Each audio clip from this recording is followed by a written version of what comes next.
Hi there, Paige Panzarello, the Cashflow chick here. And in my intro, I talked about having lost $20 million in the crash of 2008. So, a little bit about me to give you a little bit of my backstory. I, again, have been a real estate investor for 25 years. I've done just about everything there is to do in real estate investing. But the interesting thing is that real estate chose me. I did not choose real estate. I was in my mid 20s and my grandmother passed away and had a very large estate with holdings both in California and Arizona.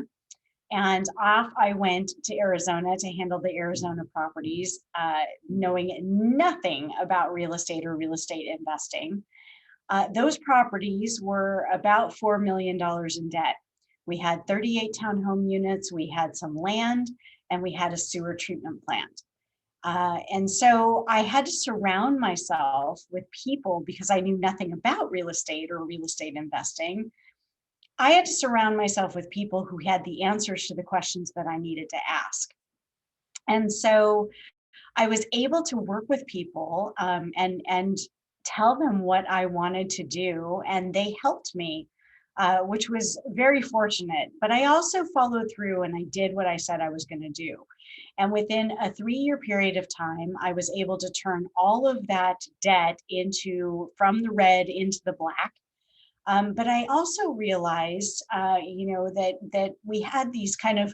I started out having these broken properties, right? The 38 townhome units were only about 40% occupied, and the rest were either vacant or broken. So in some state of need of repair.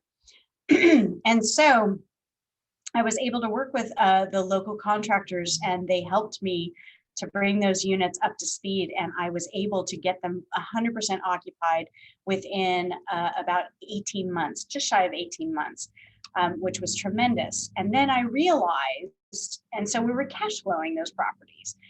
But I realized fairly quickly that we were not going to be able to sustain that property because the ongoing expenses were starting to exceed the amounts of money that we could generate in rent.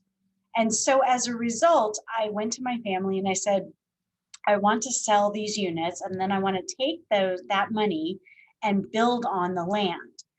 And I also, of course, wanted to sell the sewer treatment business, which we did.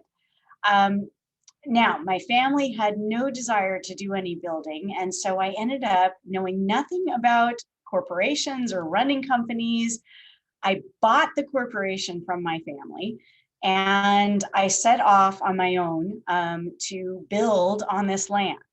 And I leveraged the assets that we had remaining and took some loans out to build on this land.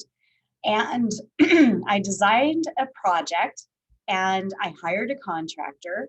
And the contractor, I realized very quickly, was going to bankrupt me before I was even coming out of the ground. So I fired him and I started my own company, my own corporation that focused primarily on construction. We had land acquisition and construction. And so I was able to, again, surround myself with people who had the answers to the questions I was asking. I found a qualifying party for the construction company, meaning he was the one that had all of the experience and took all the licensing tests. And so he was the qualifying party for my corporation. And my corporation is the one that held all of the different construction licenses. And we held all of them, with the exception of HVAC and roofing. And the only reason we didn't go for those is because the liability insurance was just way too expensive. So we held all of our licenses. We were building our own projects. We were building other people's projects. We grew very fast. And of course, this is prior to the 2005 boom. Within 3 years, we were the largest private employer in this small county in Arizona that we were working in. And we were just literally making money hand over fist. I was extremely successful. The problem is that I was working 7 days a week, 18 hours a day, and it was putting me in an early grave. The stress alone was off the charts. And it was starting to really affect my health. Further, I was in Arizona and my whole family was in California and all my friends were in California. So I was isolated here in Arizona. And again, very successful. I was smart with my money though. I invested in other cash flowing properties. I bought property. I had liquidity, excuse me. I had big equipment. I had a lot of assets and I was really lucky. Now I saw the crash coming. I knew it was going to happen and I saw it coming and figured out, that there was no way that the market could sustain what was happening. But my mistake was that, and being young and naive, my mistake was that I thought just because I was not fully encumbered, meaning I was only encumbered about 10%, that this crash was not going to affect me. I had established relationships with my lenders, my vendors, my investment partners. So I didn't think that it was going to happen to me.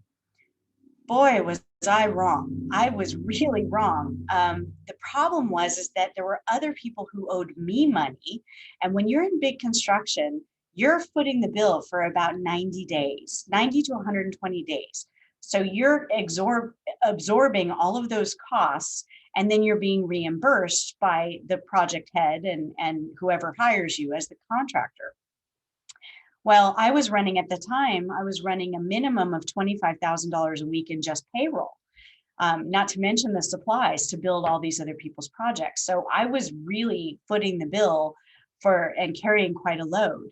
And what I didn't see is that those people that owed me that money, and there were several, quite a few of them, their lending froze up in the crash. And so they couldn't pay me. So I really was out quite a bit of money. And a lot of them, as was legally their right, a lot of them filed for bankruptcy. I chose not to do that. Instead, I liquidated everything at fire sale prices, pennies on the dollar. It took me about 3 years to do all of it, clean up all the mess. But at the end of the day, I ended up paying everybody that I owed money to.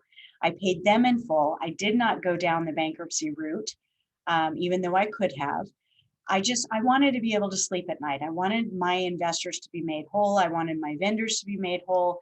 And because I made that decision, I actually have investors that invest with me today, because I chose to walk in integrity and do everything I could to pay everybody off. In so doing, however, I lost everything. And that amount totaled just about $20 million. So I went back to California, having lost $20 million. And I don't mean to be cavalier about that, because that's a tremendous amount of money. But I will tell you this, I would not change a thing. I was able to put that money, build that money up in the first place. But here's what happened. And I call the crash a blessing. I actually do. It was a very difficult learning experience. Don't get me wrong. And it hurt a lot to lose $20 million. However, it taught me about myself. It taught me about how I interact with money. It taught me my risk tolerances. It taught me who I am as an investor and how I want to be with other investors. So it really ended up being a blessing. Also, it brought me back to California. Okay. Now, granted, I did go away from real estate investing for a little while. I had to lick my wounds. I had to, figure out what I was going to do. And I did some other entrepreneurial things that just didn't make me happy. My passion really was real estate. And so I decided to come back into real estate investing, but I wanted to do it in a different way. When I started out, I was young and I was bold and I was fearless, and I had a tremendous risk tolerance. Well, having lost the amount of money that I did, my risk tolerance went down to nothing, right? I'm very risk averse. And so when I came back into real estate investing, I wanted to find something that kind of checked all the boxes for me, that allowed me to be in control of my invested dollars, that allowed me to mitigate my risk, that allowed me to help people and make money at the same time, because life happens every day to everybody. All of us have a story, myself included. So, knowing that happens to people, I really wanted to choose a vehicle that enabled me to help people stay in their homes instead of kicking them out. Now, don't get me wrong, sometimes that does have to happen. I go into an investment strategy with I call it my heart hat. I put my heart hat on, meaning my intention is to try and work with my borrowers and try and help them. And Notes allows me to do that. Notes allows me to help people. But there are some times where people have already vacated the property, and so we have no choice but to perhaps foreclose, or one of our borrowers is deceased. And so that's the option that we have to take. And then there are some borrowers that do take advantage of the system, and that's when the hard hat comes off and the hard hat goes on, because we are a business. I am a business. I am not a philanthropy. And even though my intention is to help people, sometimes I don't have much choice other than to do what's best for my business and my investors. So I just wanted to share a little bit about me and what brought me to the note space, because again, the note space allows me, it checks off all the different boxes. And I think that you'll realize as we go along, and as I start talking more and more about notes with you, you're going to realize why Angel sang for me when I got to the note space. Because again, there's such control in this space. It's a gentler form of investing. We don't have the craziness that's going on in terms of real estate and overbidding and people paying exorbitant amounts for properties that could possibly get them hurt. There's none of that in the note space. It's much gentler. It's a gentle form of investing. And we'll talk about that at another time. But I generate chunks of cash and streams of monthly cash flow in the same investment vehicle. I can actually make money twice on the same asset. So that's another video that we're going to discuss. But I did want to give you at least an intro to me and what brought me to the note space, and give you a little background, about me and what I've done in my past, and why I'm here and so excited about being a notes investor. Stay tuned.